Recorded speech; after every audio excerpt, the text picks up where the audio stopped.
Well, hey everybody, it's good to be here today. Thanks for watching. Get a question every day now for the last few weeks about the coronavirus, and I'm sure all of you have been watching this on television or on the radio, serious news. But a question we're getting every day from policyholders and agents all over the country is, will Medicare pay for coronavirus? And I hope that everybody knows by now, after all the public announcements, that Medicare does cover the coronavirus tests and of course all your hospitalization and doctor visits as well. But I wanted to refer you to Medicare.gov, where you're going to find a lot of information there about the coronavirus and what Medicare pays on that. But just a couple of points right here. Also, you might want to check the Centers for Disease, the CDC, and check their website.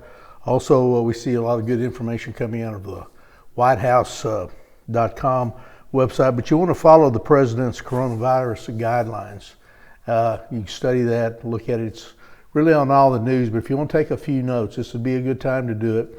You grab a pen and piece of paper and we'll give you some of the latest on this. So to slow the virus down, we've all been put in what we call sheltering in place, which is a common thing that we're all seeing now. None of us have ever seen this before, and it's definitely helping, it appears, to slow the spread of the virus. So everybody's encouraged to do that and avoid social gatherings in groups of more than 10.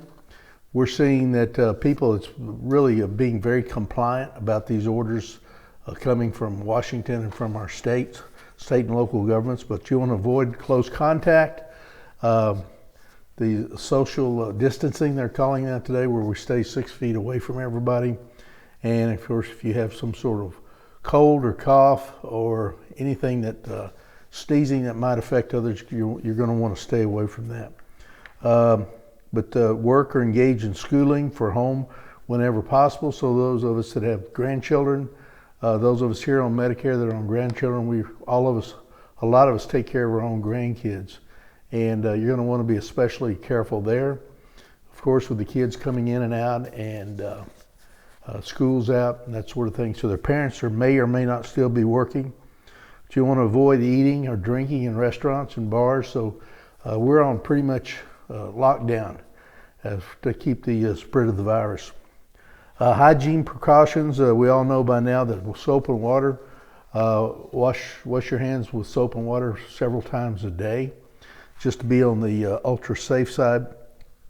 And of course, if the soap and water is not available, you can use the hand sanitizers. Avoid touching your face and hands. That's hard to do. We're kind of in the habit of doing that. Clean and disinfect your homes.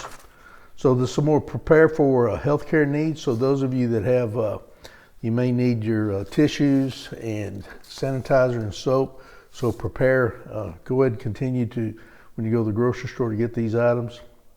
Coping with stress, we're hearing that a lot today. People are calling us and they're stressed out. They're feeling ill. So of course, what you want to do is call your doctor first. A lot of the doctors have gone to telemedicine and telehealth, where you can use your telephone and Skype or FaceTime to let the doctor examine you that way. So Medicare covers all these related tests, lab tests. So the last thing you should be worried about right now is how you're going to pay for this, because Medicare is definitely paying. And then what Medicare doesn't pay on original or traditional Medicare is going to be paid by your Medicare supplement. The Medicare Advantage plans are going to pay at least what Medicare would pay, but they're definitely paying for these. Keep in mind the telehealth, teleservices. A lot of folks that are feeling isolated, you can use your phone or use your FaceTime or Skype, that type of thing, to communicate with your family and your your physicians and other healthcare needs. A lot of these services are provided by your insurance. So I hope this was helpful to you. Go ahead and make comments if you like down below, or go ahead and like us, or share this information with others who may find it useful. So thank you, and we'll see you on the next video.